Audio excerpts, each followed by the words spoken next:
మూడో రోజు ఖైరతాబాద్ బడా గణేష్ వద్ద దర్శనాలు కొనసాగుతున్నాయి. వాన పడుతున్నా వినాయకుడిని దర్శించుకుంటున్నారు భక్తులు. మరోవైపు చిన్నారుల సాంస్కృతిక కార్యక్రమాలు భక్తులను ఆకట్టుకుంటున్నాయి. రోప్ టీమ్స్ తో ఎప్పటికప్పుడు భక్తుల రద్దీ పెరగకుండా క్లియర్ చేస్తున్నారు పోలీసులు. మూడో రోజు మహాహారతికి సంబంధించి మరింత సమాచారం అజయ్ అందిస్తారు.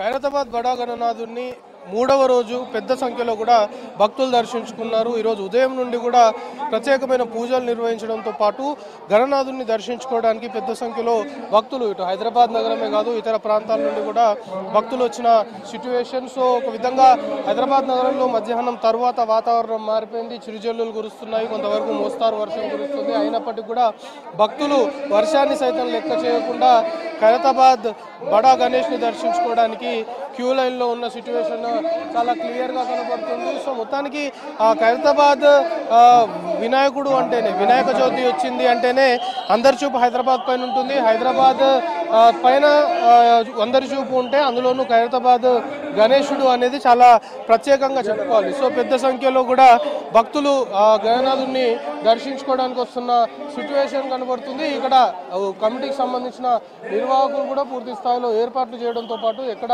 ఎలాంటి ఇబ్బందులు తలెత్తకుండా వచ్చే భక్తులకి చర్యలు తీసుకుంటున్నారు. దాంతోపాటు ఇటు పోలీస్ శాఖ ఇతర శాఖలకు సంబంధించిన అధికారులు అంతా కూడా సమన్వయంతో ముందుకెళ్తున్న సిట్యువేషన్. ఎక్కడ ఎలాంటి ఇబ్బందులు తలెత్తకుండా భక్తులకి అసౌకర్యం లేకుండా ఏర్పాట్లు చేస్తే ఇటు పోలీస్ శాఖకు సంబంధించి ఒకవైపు లా అండ్ ఆర్డర్తో పాటు ఇటు షీ టీమ్స్, దాంతోపాటు rope teams, at the same time special parties అన్ని కూడా రంగంలోకి దిగి ఎక్కడ ఎలాంటి అసౌకర్యం లేకుండా మెయిన్గా మహిళా భక్తులకి ఎలాంటి ఇబ్బందులు తలెత్తకుండా పూర్తి స్థాయిలో కూడా చర్యలు తీసుకుంటున్నారు. దాంతోపాటు మఫ్టీకి సంబంధించిన పార్టీస్ కూడా ఆల్రెడీ డిప్లాయ్ చేసి ఎక్కడ ఇబ్బందులు లేకుండా పూర్తి స్థాయిలో చర్యలు తీసుకుంటున్న సిచ్యువేషన్. దాంతోపాటు భక్తులు ఉన్నారు. చెప్పండి, మీరు ప్రతి ఏడాది మహారథి కార్యక్రమంలో పాల్గొంటుంటారు, నిర్వహిస్తుంటారు, ఎట్లా అనిపిస్తుంటుంది? చాలా సంతోషంగా అనిపిస్తుంది. నిజంగా ఖైరతాబాద్ గణేశుడు మహిమ ఏందని మేము ఒక 2 రోజుల నుంచి ఒక ఇన్సిడెంట్ జరిగింది. ఇక్కడ మేము స్థానికంగా ఖైరతాబాద్ ఆర్యవైశ్య సంఘం సభ్యులం మేమందరం కూడా. మొన్న వినాయక చవితి రోజు ఉదయం నుంచి మధ్యాహ్నం వరకు బీభత్సమైన వర్షం పడ్డది. మేము ప్రతి సంవత్సరం స్వామికి 1,00,000 రుద్రాక్ష మాల సమర్పిస్తాం. మేము సరిగ్గా 6 గంటలకు బయలుదేరినాము, సింగిల్ డ్రాప్ కూడా లేదు. మా కార్యక్రమం అయిపోయేంత వరకు కూడా సింగిల్ డ్రాప్ లేదు. అదేవిధంగా ఈరోజు ఉదయం 102 హోమగుండాలు, 408 మంది దంపతులు లక్ష్మీ గణపతి హోమం నిర్వహించాం. అదే మేము మధ్యరాత్రి 2 గంటలకు 2:30కు విపరీతమైన వర్షం పడుతుంది. మేము ఉదయం కార్యక్రమం ఎట్లా జరుగుతుందా అని భయపడుతున్న వాళ్ళు, అది ఎట్లా జరుగుతుందని భయపడుతున్నాం.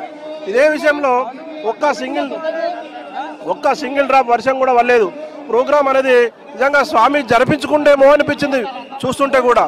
నిజంగా ఈ యొక్క స్వామి మహిమ ఎంత గురించి ఎంత చెప్పినా తక్కువే, ఎంత చేసినా తక్కువనే.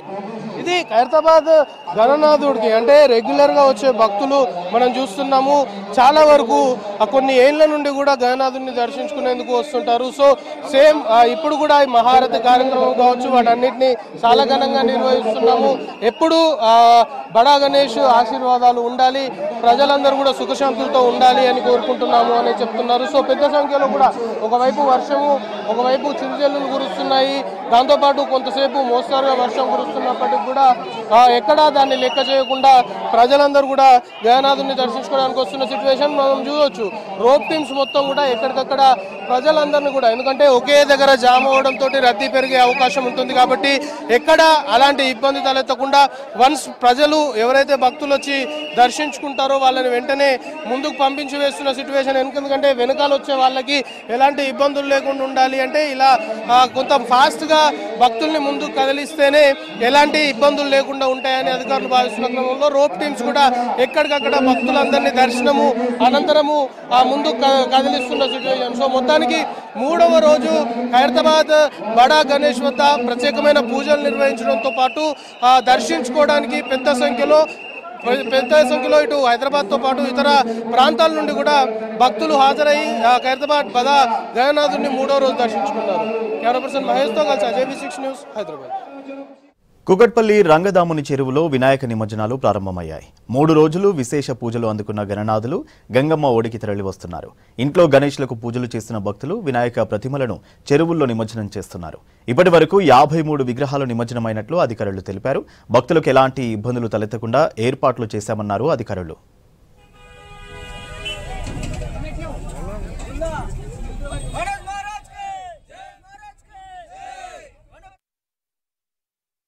మేము గత 10 సంవత్సరాల నుంచి మా యొక్క ఇంటిలో మా గణపతి, మా ఇంటి గణపతి, మా పిల్లలు, మా ఫ్యామిలీ, మా ఫ్రెండ్స్ అంతా కలిసి ఒక 10-12 సంవత్సరాల నుంచి మేము ఈ విధంగానే ఈ గణేష్ మహారాజ్ని కలుపుకుంటూ సేవ చేసుకుంటూ ఆయన యొక్క ప్రతి వారోత్సవంలో ప్రతి సంవత్సరం మేము ఒక వేడుకగా, ఒక పండుగగా చాలా బ్రహ్మాండంగా జరుపుకుంటాము.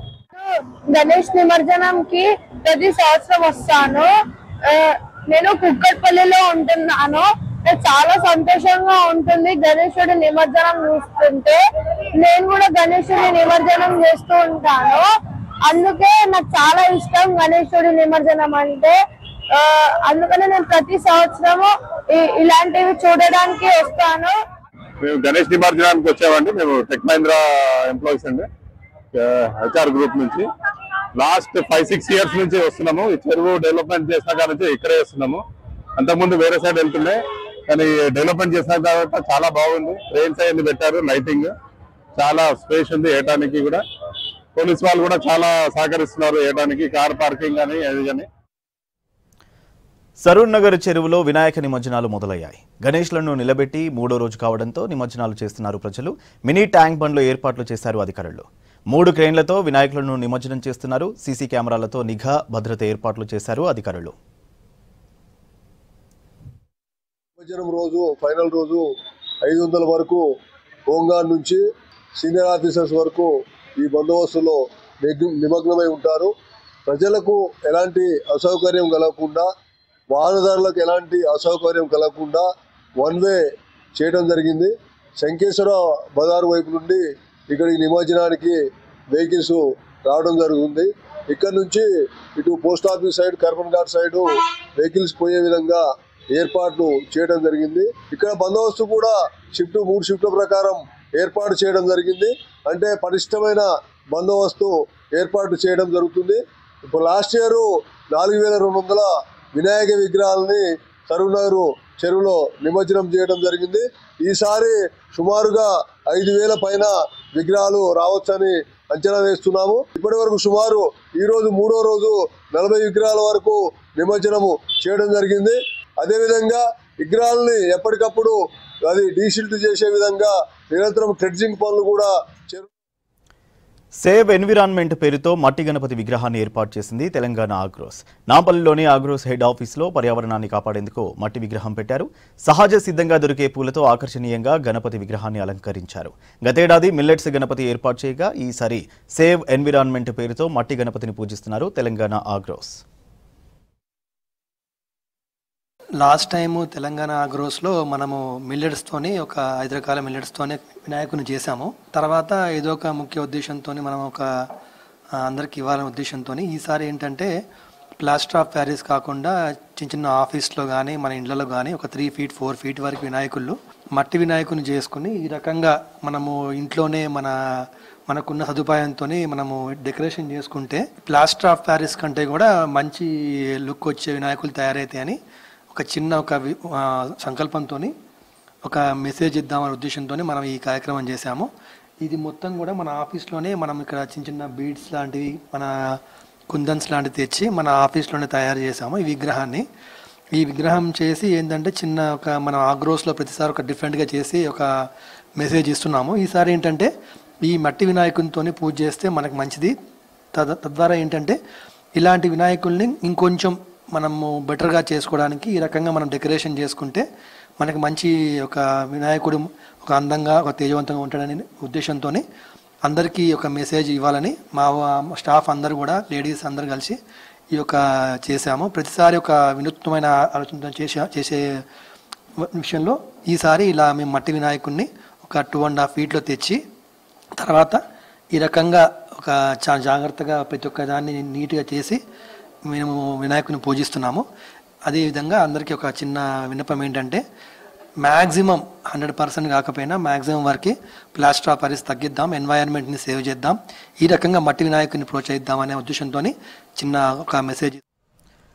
వినాయక చవితి వేడుకల్లో భాగంగా కేపీహెచ్బీలోని ఇండోర్ స్టేడియంలో వ్యాస మహర్షి, గణేష్ల ప్రతిమలు ప్రత్యేక ఆకర్షణగా ఉన్నాయి. ఈ మండపంలో వ్యాసుడు ఉపదేశం, గణేశుడు అక్షర రూపం అనే భావంతో తీర్చిదిద్దారు కళాకారులు. వ్యాస మహర్షి మహాభారతాన్ని చెప్తూ ఉండగా గణనాథుడు రాస్తున్నట్లు రూపకల్పన చేశారు. దీంతో భక్తులు, సందర్శకులు భారీగా తరలివచ్చి దర్శించుకుంటున్నారు.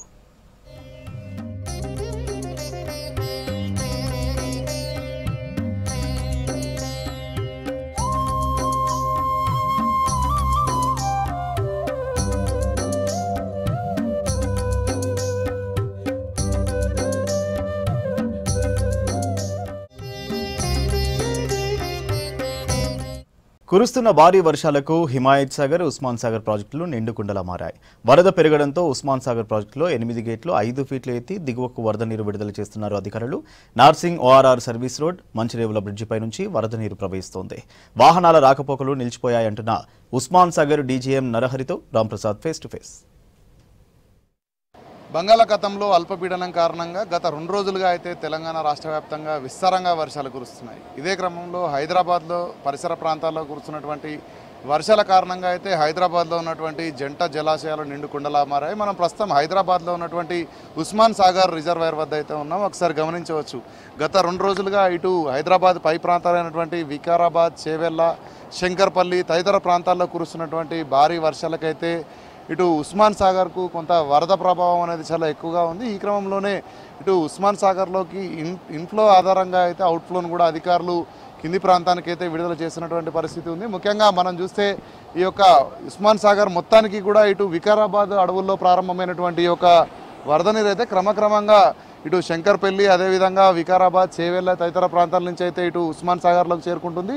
ముఖ్యంగా మనం చూస్తే ఇటు వికారాబాద్లో నుంచి వచ్చేటువంటి ఇన్ఫ్లో 900 క్యూసెక్లు ఉండగా అయితే అవుట్ఫ్లోను ప్రస్తుతం జలమండలి అధికారులు కిందికి కూడా సుమారు 3000 క్యూసెక్ల వరకు కూడా వదులుతున్నారు. దీనికి సంబంధించి మనం ఒకసారి ఇటు ఉస్మాన్ సాగర్కు సంబంధించినటువంటి డీజీఎం నరహరి ఉన్నారు, మాట్లాడి మరిన్ని వివరాలు తెలుసుకుందాం. సార్ చెప్పండి, అసలు మొత్తంగా అయితే వాటర్ ఎంత ఇన్ఫ్లో ఉంది, అవుట్ఫ్లో ఏ విధంగా కొనసాగుతుంది? సో గత వారం రోజులుగా కురుస్తున్న వర్షాలకు పైనుంచి మనకు వరద రావడం జరుగుతుంది. క్రమంగా మన రిజర్వాయర్ లెవెల్ కూడా FTL దగ్గరలో రావడం జరిగింది. సో కాబట్టి ప్రజెంట్ మనం 2700 క్యూసెక్ల వాటర్ బయటకు వదులుతున్నాము. 8 గేట్లు 3 ఫీట్ల మేర ఎత్తి డౌన్ స్ట్రీమ్కి 2700 క్యూసెక్లు వదులుతున్నాము. ప్రజెంట్ మనకి ఇన్ఫ్లో ప్రస్తుతానికి 1100 క్యూసెక్లు ఉంది. సో గత వారం రోజుల నుంచి వరద వచ్చి చేరింది, దానివల్ల కిందికి వెళ్ళడం జరుగుతుంది. అంటే సార్ 8 గేట్లను ఎప్పుడు ఎత్తారు, అసలు ఇన్ఫ్లో ఎక్కువగా ఎప్పుడు వచ్చింది? అంటే గత 10 రోజుల నుంచి అంటున్నారు, ఎప్పుడు ఇన్ఫ్లో ఎక్కువగా ఉంది సార్? ఈ ఆగస్టు మాసం స్టార్టింగ్ నుంచి వరద స్టార్ట్ అవ్వడం జరిగింది. సో ఆగస్టు 20 నాడు ఈవినింగ్ 4 o'clockకి 2 గేట్లను 1 feet ఓపెన్ చేశాము. ఆ తర్వాత మనకు వచ్చిన ప్రిడిక్షను, వాతావరణ శాఖ వాళ్ళ ఇన్స్ట్రక్షన్స్, వాళ్ళ యొక్క ఫోర్కాస్ట్ అండ్ క్యాచ్మెంట్లో కురిసిన వర్షాను అనుగుణంగా ఆ ఫ్లడ్ని అంచనా వేసి దాని ప్రకారము నెంబర్ ఆఫ్ గేట్స్ ఓపెన్ చేయడం జరుగుతుంది. నిండినంతరం ఫ్లో ఏ విధంగా కంటిన్యూ అవుతుంది? ఇటు దిగువకు వాటర్ రిలీజ్ చేస్తున్న సందర్భంలో ఎలాంటి ప్రికాషన్స్ ఇస్తున్నారు? 1790 is a full capacity. So ఈ క్యాచ్మెంట్ ఏరియాలో మనకు రెయిన్ ఏ రోజుకి ఆ రోజు మనము అప్డేట్ చేసుకుంటాము. సో ఈ రేట్లు ఓపెన్ చేసేటప్పుడు ప్రతిసారి కూడా అందరి department, especially police department and revenue డిపార్ట్మెంట్కి పర్సనల్గా చెప్తాము. So before opening of the gates also మనం సైరన్ కూడా 3 times సైరన్ కూడా చేస్తాము. ఇదంతా కూడా ఫార్మల్గా ప్రొసీజరు. అండ్ అదే కాకుండా మనకు ఒక మోసి అలర్ట్ గ్రూప్ ఉంటుంది. మోసి అలర్ట్ గ్రూప్లో కూడా సో ప్రతి ఇన్స్టెంట్ ఎప్పుడు గేట్లో ఓపెన్ చేస్తాము, ఎన్ని గంటలకు ఓపెన్ చేస్తాము, ఎంత వరద మన కిందికి రిలీజ్ చేస్తాము కూడా పూర్తి సమాచారం కూడా వాళ్ళకు ఇంటిమేట్ చేస్తాము. ప్రియర్గా ఇంటిమేట్ చేసి తగు జాగ్రత్తలు తీసుకున్న తర్వాతనే గేట్లు ఓపెన్ చేయడం జరుగుతుంది.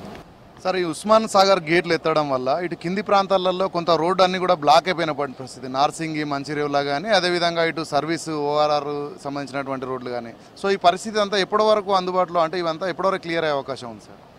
సో డౌన్ స్ట్రీమ్లో గండిపేట, మంచిరేవుల, నార్సింగ్ ఏరియాలో కొన్ని కాజ్వేలు ఉన్నాయి.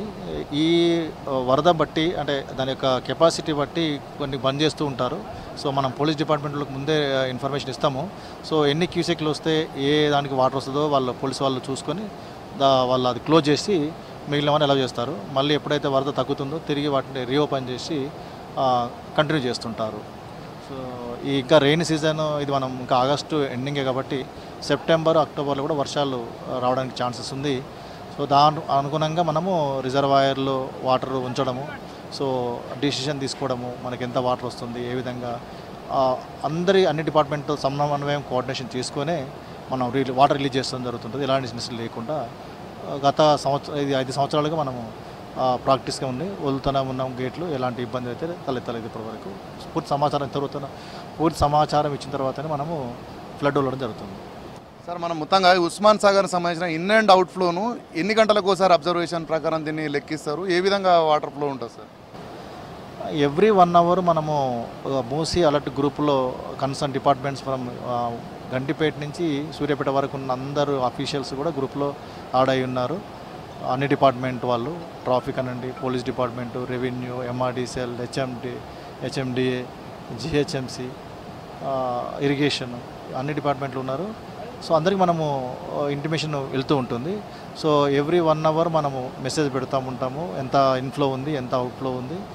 ఏదైనా గేట్స్ ఓపెన్ చేసినప్పుడు కూడా ముందుగా ఇంటిమేట్ చేస్తూ ఉంటాము. ఆల్మోస్ట్ ఎవ్రీ అవరు లేదంటే ఇంకా ½ an hourలో కూడా మన level, what is the level of the reservoir and ఎన్ని గేట్లు ఓపెన్ ఉన్నాయి, ఎంతసేపట్లో ఓపెన్ చేస్తాం కూడా పూర్తి సమాచారం మనం గ్రూప్లో షేర్ చేస్తాము. పర్సనల్గా కూడా ఫోన్ చేసి కొన్ని డిపార్ట్మెంట్లకు, ఎస్పెషల్లీ పోలీస్ అండ్ రెవెన్యూ వాళ్ళకు చెప్తూ ఉంటాం. మొత్తంగా చూసినట్లయితే ఇప్పుడు ఉస్మాన్ సాగర్కి సంబంధించి అయితే ఇప్పుడు గేట్లన్నీ మనం చూస్తున్నాం. 8 గేట్లను కూడా 3 అడుగుల మేర కూడా ఎత్తి అయితే వాటర్ను కిందికి విడుదల చేస్తున్న క్రమంలో ఇటు ఇన్ఫ్లోకి తగ్గట్టుగా అయితే అవుట్ఫ్లో కూడా మెయింటైన్ చేస్తున్నామని చెప్తున్నారు. ముఖ్యంగా ఈ అవుట్ఫ్లోను రిలీజ్ చేసే సందర్భంలో ఇటు మూసీ పరివాహక ప్రాంతాలైనటువంటి సంబంధిత రెవెన్యూ శాఖతో పాటు పోలీస్ శాఖ, అదేవిధంగా సంబంధిత అన్ని శాఖలకు కూడా హెచ్ఎండిఏ కానీ, ఇటు వాటర్ బోర్డు కానీ వీరందరికీ కూడా సమాచారం ఇచ్చి ఇటు ఉన్నతాధికారుల ఆదేశాల మేరకు అయితే ప్రతి గంటకు లేదా అరగంటకు ఒకసారి కూడా వాతావరణ నివేదికలను ఆధారంగా చేసుకుని అయితే ఎప్పటికప్పుడు ఫ్లో ఇంటేక్ అండ్ అవుట్ఫ్లోను అన్నింటినీ కూడా అబ్జర్వ్ చేస్తున్నట్లయితే మనతో ఇటు ఉస్మాన్ సాగర్ సంబంధించినటువంటి డీజీఎం నరహరి చెప్తున్నారు. ముఖ్యంగా ప్రజలందరికీ కూడా అధికారులు ఇచ్చేటువంటి అలర్ట్స్తోనే ఈ యొక్క వాటర్ రిలీజింగ్ అనేది కొనసాగుతుందని మనం చెప్తున్నారు. కెమెరామెన్ సిద్దిక్తో రాంప్రసాద్, V6 న్యూస్, హైదరాబాద్. ప్రముఖ క్రీడాకారుడు ధ్యాన్ చంద్ను ఆదర్శంగా తీసుకోవాలన్నారు మంత్రి వాకటి శ్రీహరి. హైదరాబాద్ గచ్చిబౌలి హాకీ స్టేడియంలో నేషనల్ స్పోర్ట్స్ డేలో పాల్గొన్నారు. ధ్యాన్ చంద్ విగ్రహానికి పూలమాల వేసి నివాళులు అర్పించారు క్రీడా శాఖ మంత్రి Vakati Srihari. Sports authority chairman Shiva Sena Reddy మత్తు వీడి మైదానాలకు రావాలని పిలుపునిచ్చారు మంత్రి. అనంతరం రాష్ట్రానికి పథకాలు తీసుకొచ్చిన క్రీడాకారులకు నగదు బహూకరించారు.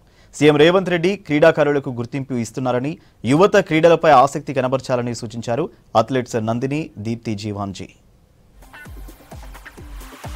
మంది విద్యార్థులకు పారా స్పోర్ట్స్తో పాటు అందరికి కూడా మంచి ప్రోత్సాహకాలు ఇచ్చి వాళ్ళని ఎంకరేజ్ చేసి భవిష్యత్తులో క్రీడలే ఆడాలి అనేటువంటి విధంగా ఈ కార్యక్రమం తీసుకుంటున్నాం. కాబట్టి మరి మన ముఖ్యమంత్రి గారి మాట, మైదానం చేరండి మత్తు వదలండి అనేటువంటి మాట, మత్తు వదిలి యువత మైదానానికి చేరితే ధ్యాన్ చంద్ లాగా ఈ దేశం కోసం ఆడితే మన దేశం 2036లో జరగబోయే ఒలింపిక్స్లో కూడా ఖచ్చితంగా గోల్డ్ మెడల్ సాధించలేము అనే మాట లేదు. కాబట్టి ఖచ్చితంగా ఆ దిశగా ముందుకు వెళ్లాల్సిందిగా ఈరోజు అందరికీ కూడా క్రీడా ప్రేమికులకు, యావత్ తెలంగాణ ప్రజలకు, భారతదేశంలో ఉన్నటువంటి ధ్యాన్ చంద్ గారి అభిమానులకు అందరికీ కూడా నా హృదయపూర్వక క్రీడా దినోత్సవ శుభాకాంక్షలు.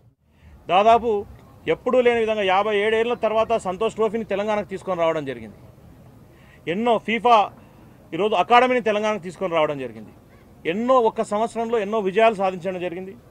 దానిలో సోనీ బాలగారు, మా ఎండీ గారు కానివ్వండి, మా ఆఫీసర్స్ కానివ్వండి, మా డీడీలు కానివ్వండి, మా కోచెస్ కానివ్వండి, ప్రతి అసోసియేషన్ ప్రెసిడెంట్స్ కానీ, Olympic association president and Mallareddy గారు, జితేందర్ రెడ్డి గారు కానీ, మల్లారెడ్డి గారు కానీ, వారి బృందం కానివ్వండి, ప్రతి ఒక్కరూ సహాయ సహకారాలు బ్రహ్మాండంగా అందించడం జరిగింది.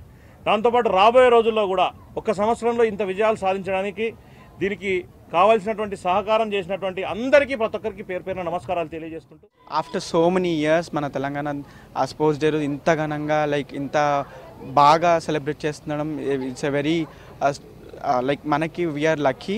And after so many years Congress government is starting steps తీసుకుంటున్నారు. మన స్పోర్ట్స్ మీద ఇంత బాగా హెల్ప్ చేస్తున్నారు. సో డెఫినెట్లీ ఐ థింక్ మన స్పోర్ట్స్ పాలసీ కానివ్వండి అన్నీ మనకి వస్తాయి. And we will definitely become one ఆదర్శాన్ని ఇస్తాం వేరే స్టేట్స్కి by this. So I wish a happy National Sports Day to all. Thank you. Justice Sudarshan Reddy తీర్పుతోనే నక్సలైట్లు రక్షించబడ్డారని కేంద్ర మంత్రి అమిత్ షా అనడం సరైంది కాదన్నారు జస్టిస్ చంద్రకుమార్. ఉపరాష్ట్రపతిగా పోటీ చేస్తున్నందునే రాజకీయ ఆరోపణలు చేస్తున్నారని అన్నారు. ఇరువైపులా వాదనలు విన్న తరువాతే తీర్పులు ఇస్తామని తెలిపారు. ప్రతి ఒక్కరి ప్రాథమిక హక్కు కాపాడడం కోసమే ప్రయత్నిస్తామంటున్న జస్టిస్ చంద్రకుమార్తో సత్యం ఫేస్ టు ఫేస్. ఉపరాష్ట్ర అభ్యర్థిగా పోటీ చేస్తున్న జస్టిస్ సుదర్శన్ రెడ్డిపై కేంద్ర హోంశాఖ మంత్రి అమిత్ షా ఆరోపణ చేశారు. ఈ ఆరోపణలపై ఇప్పటికే న్యాయ నిపుణులంతా కూడా అభ్యంతరం వ్యక్తం చేస్తున్నారు. ఆయన కామెంట్స్ పై మనతో మాట్లాడడానికి జస్టిస్ చంద్రకుమార్ మనతో పాటు. చెప్పండి సార్, కేంద్ర హోంశాఖ మంత్రి అమిత్ షా చేసిన కామెంట్స్ని ఎట్లా చూస్తారు? అంటే కేంద్ర హోంశాఖ మంత్రికి రాజ్యాంగం యొక్క మౌలిక విధానాలు తెలియవా ఏంటి అని అనుమానం వస్తుంది అన్నట్లు. ఎందుకనంటే రాజ్యాంగం గురించి పరిపూర్ణంగా తెలిసినటువంటి వాళ్ళు ఎవరు కూడా ఈ విధంగా మాట్లాడరు. వాళ్ళు రాజ్యాంగం అంటే ఏంటిది, రాజ్యాంగం ఏం చెప్తున్నది అంటే, ఇవాళ ఇప్పుడు ఎవరో ఉపరాష్ట్రపతి అభ్యర్థికి ఏంటి ఇండియా కూటమి నుంచి ఒకరు పోటీ చేస్తున్నారు, లేకపోతే బీజేపీ కూటమి నుంచి ఒకరు పోటీ చేస్తున్నారు, వాళ్ళ మధ్య ఏదో చర్చ జరుగుతున్నది, ఒకరు విమర్శించుకుంటున్నారు అంటే మేమెవరో మాట్లాడే వాళ్ళం కాదు. కానీ వాళ్ళ అమిత్ షా గారు ఏం చేశారంటే కోర్టు తీర్పు, సుప్రీంకోర్టు తీర్పు గురించి, ఆ తీర్పు వల్ల అది ఒక నక్సలిజానికి అనుకూలంగా ఉందని, నక్సలైట్ భావాలకు అనుకూలంగా ఉందని భావాన్ని వ్యక్తం చేయడం. రెండవది, ఆ తీర్పు వల్ల నక్సలైట్ ఉద్యమం ఇంకో 20 సంవత్సరాల కాలం ఊపిరి పోసుకున్నదని చెప్పడం అనేటటువంటిది. ఇది కోర్టు తీర్పు గురించి ఒక మంత్రి కానీ ఎవరైనా కానీ వ్యాఖ్యానం చేయవచ్చా? కోర్టుకున్న అధికారాలు ఏంటి, కోర్టు ఏం చేయాలా, రాజ్యాంగం ఏం చెప్తున్నది అంటే, మన భారత రాజ్యాంగాన్ని మనం ఏర్పాటు చేసుకున్నప్పుడు భారత రాజ్యాంగంలో సమానత్వ హక్కుతో పాటు మనం ఏం చేసినామంటే వాక్ స్వతంత్రం ఇచ్చాం. వాక్ స్వతంత్రంతో పాటు కులము, మతము, జాతి భేదం అనేది లేకుండా అందరికీ సమాన అవకాశాలు రాజ్యాంగం కల్పించింది. అన్నట్లు కొన్ని ప్రాథమిక హక్కులు, జీవించే హక్కు ప్రాథమిక హక్కు, ఏ మతమైనా నువ్వు ఫాలో చేయొచ్చు, ఏ విశ్వాసమైనా కలిగి ఉండవచ్చు, అది కూడా ప్రాథమిక హక్కే. ఒక రాష్ట్రానికి ఇది మనది రాష్ట్రాల కూటమి మన ప్రభుత్వం అనేది, ఒక ఓన్లీ కేంద్ర ప్రభుత్వం కేంద్రీకృత ప్రభుత్వం కాదు, రాష్ట్రాల కూటమి. అలాంటప్పుడు రాష్ట్రాలకు కొన్ని అధికారాలు ఉంటాయి అన్నట్లు. ఈ రాజ్యాంగాన్ని మనం ఈ విధంగా మనం చేసుకున్నప్పుడు మనం ఏమన్నాం, ప్రజలు ఓట్లేసి గెలిపించిన వాళ్ళు ఎమ్మెల్యేలు అవుతారు, ఎంపీలు అవుతారు, వాళ్ళు పరిపాలన చేస్తారు. అమిత్ షా చేసిన కామెంట్ చూస్తే సుదర్శన్ రెడ్డి ఇచ్చిన తీర్పులో నిజంగా పక్షపాతంగా ఉండే అవకాశం ఉంటుంది. మీరు జస్టిస్గా ఉన్నారు, ఒక తీర్పు ఇచ్చేటప్పుడు ఉన్న వాదనలు విన్న తర్వాత ఇస్తారు. ఎందుకు ఇలాంటి రాజకీయ ఆరోపణలు చేయాల్సి వస్తుంది? ఇప్పుడు విషయం అవుతుందో, ఒక తీర్పు సరి అయింది అయినా కాదని ఎట్లా చెప్తాను? వాస్తవాలకు అనుకూలంగా ఉందా లేదా, తర్కానికి నిలబడుతున్నదా లేదా, రీజనింగ్ ఉందా లేదా, అంటే గ్రౌండ్స్ సరి అయినటువంటి గ్రౌండ్స్ ఉన్నాయా లేవా, ఇంతవరకే చూడాలా. సపోజ్ ప్రభుత్వం ఒక చట్టం చేసిందంటే రేపు తెల్లారి ఏది మీడియాలో ఈ వార్తలు రావడానికి వీలు లేదు అంటారు, లేదా మీడియా పర్సన్స్ ఇట్లా చేస్తే నేరము అని చెప్పేసి చేస్తారు. అది వాక్ స్వాతంత్రానికి భిన్నంగా ఉండేటటువంటి చట్టం తీసుకొచ్చారు. ఆ చట్టం సుప్రీంకోర్టుకు వచ్చింది, హైకోర్టుకు వచ్చింది. హైకోర్టు జడ్జిగా మేము ఏం చేయాలా? ఈ చట్టం కరెక్ట్గా ఉందా లేదా చూడాలా, ఈ చట్టం రాజ్యాంగబద్ధంగా ఉందా లేదా చూడాలా. చట్టం రాజ్యాంగబద్ధంగా లేకపోతే కొట్టేసేయాలి. ఏ చట్టమైనా కావచ్చు, ఏ రూల్ అయినా కావచ్చు, ఏ ఆర్డినెన్స్ కావచ్చు, ఏ రూల్ ఏ జీవో కావచ్చు, ఏదైనా కావచ్చు, అది కనుక ప్రజల ప్రాథమిక హక్కుల్ని భంగం కలిగించేదిగా ఉంటే, రాజ్యాంగానికి వ్యతిరేకంగా ఉంటే, దాని పరిణామాలు ఏమైనా కావచ్చు, దాన్ని మనం కొట్టేయాలి. అంటే చీఫ్ జస్టిస్గా పనిచేసిన సుదర్శన్ రెడ్డి పైన ఒక కేంద్ర హోంశాఖ మంత్రిగా ఉన్న అమిత్ షా ఇలాంటి కామెంట్ చేయడాన్ని ఒక న్యాయ కోవిదుడిగా మీరు ఎట్లా చూస్తారు? అది కావాలని చేసినటువంటి ఒక ఆరోపణ. జస్టిస్ సుదర్శన్ రెడ్డి గారు చెప్పినటువంటి తీర్పు రాజ్యాంగబద్ధంగా ఉందా లేదా, జస్టిస్ సుదర్శన్ రెడ్డి గారు చెప్పినటువంటి తీర్పు ప్రాథమిక హక్కుల్ని కాపాడేదిగా ఉందా లేదా, లేదా అప్పుడు కేంద్ర ప్రభుత్వం అయితే కొన్ని రూల్స్ చేసిందో, సల్వార్ జుడుం యొక్క ఆర్గనైజేషన్ సపోర్ట్ చేసుకుంటా కొంతమంది ఆదివాసీలను రిక్రూట్మెంట్ చేసుకునే పద్ధతి పెట్టుకున్నదో, ఆ పద్ధతి కరెక్ట్ రాజ్యాంగం ప్రకారం ఉందా లేదా అంటే రాజ్యాంగం ప్రకారం లేదు అని చెప్పారు. ఏ జడ్జి అయినా అంత చెప్పాల్సిందే. తర్వాత ఆయన సుదర్శన్ రెడ్డి గారు ఒక్కరు కాదు కదా, అతనితో పాటు ఇంకో జడ్జి గారు ఉన్నారు, ఇద్దరు కలిసి చెప్పారు. తర్వాత ఆ తీర్పును రివ్యూ చేశారు. ఆ తీర్పు సరి అయిందా కాదా అనేటటువంటి మళ్ళీ ఇంకో ఇద్దరు జడ్జిలు ఆ తీర్పు గురించి రివ్యూ చేశారు. ఇవాళ ఏ జడ్జి కూడా ఈయన కూడా ఇది రాజ్యాంగానికి విరుద్ధంగా ఉందని చెప్తలేడు ఈ తీర్పు, లేదా ఈ తీర్పు ప్రాథమిక హక్కులకు భంగం కలిగించేది ఉందని చెప్తలేరు. ఏమంటున్నాడు, ఈ తీర్పు వల్ల మావోయిస్టులు కమ్యూనిస్టులు అవుతుందో ఇంకో నక్సలైట్లు ఇంకో 20 సంవత్సరాల కాలం ఊపిరి పీల్చుకున్నారు అనేటటువంటి చెప్తున్నారు. దానికి మాకేం సంబంధం? దేశంలో అత్యున్నత న్యాయస్థానం సుప్రీంకోర్టు ఇచ్చిన తీర్పులను రాజకీయ నాయకులు ఒక మంత్రులు తప్పుపడితే యాక్షన్ తీసుకునే అవకాశం అని ఉంటుందా? మీరు ఎవరు తప్పుపడ్డా కూడా ఎవరు యాక్షన్ తీసుకోవడానికి వీల్లేదు. ఒకటి ఏంటంటే తీర్పు రాజ్యాంగబద్ధంగా ఉందా లేదా అనేది అంతకంటే సుపీరియర్ బెంచ్లు దాన్ని నిర్ణయం చేయాలి. ఫర్ ఎగ్జాంపుల్ ఒక్క జడ్జి చెప్పాడు అనుకోండి, అది డివిజన్ బెంచ్లు నిర్ణయం చేస్తారు, ఇది సరైందా ఏదైనా సరైందే కాదని. హైకోర్టులో, సుప్రీంకోర్టులో 2 జడ్జీలు ఒక తీర్పు చెప్పారనుకోండి, దాన్ని ఛాలెంజ్ చేసేది ఉంటే అది 3 జడ్జీల దగ్గరకు, 5 జడ్జీల దగ్గరకు, 7 జడ్జీల దగ్గరకు వెళ్తుంది అన్నట్టు. మళ్ళీ 7 జడ్జీలు కూర్చొని దాన్ని ఛాలెంజ్ చేస్తారు. ఆ తీర్పును కనుక అప్పుడే ఛాలెంజ్ చేస్తే ఇంకో 7 జడ్జీల దగ్గరకు, 9 మంది జడ్జీల దగ్గరకు వెళ్ళేది. అందరూ అప్పటికే ఒకసారి రివ్యూ చేశారు కదా, అప్పటికే మళ్ళీ ఇంకో 2 జడ్జీలు కూర్చుంటే ఆ తీర్పు గురించి మొత్తం చదివారు, అది రాజ్యాంగబద్ధంగా ఉందని చెప్పారు. తీర్పు రాజ్యాంగబద్ధంగా ఉన్నప్పుడు దాన్ని ఎవ్వరూ ఏమీ ఛాలెంజ్ చేయడానికి అవకాశం లేదు. ఇది కేవలం రాజకీయాల కోసం ఆయనను అభ్యర్థిత్వానికి ఇంకొకటి చెప్పడానికి లేదు కాబట్టి ఆ తీర్పు గురించి అమిత్ షా గారు ఏతుందో ఇండియా కూటమి యొక్క అభ్యర్థిని బదనాం చేయాలనే ఉద్దేశంతో చెప్తున్నాడు తప్పించి మరొకటి కాదు. ఇది కేంద్ర హోంశాఖ మంత్రి అమిత్ షా సుదర్శన్ రెడ్డిపై చేసిన కామెంట్స్ కేవలం రాజకీయంగా కావాలని ఆయనపై రాజకీయ ఆరోపణలు చేయడానికి సుదర్శన్ రెడ్డి పైన చేసిన కామెంట్స్గా మేము భావిస్తున్నామని జస్టిస్ చంద్రకుమార్ అంటారు. కెమెరా పర్సన్ సాయితో సత్యం, V6 న్యూస్, హైదరాబాద్. ఇవి హమారా హైదరాబాద్ అప్డేట్స్.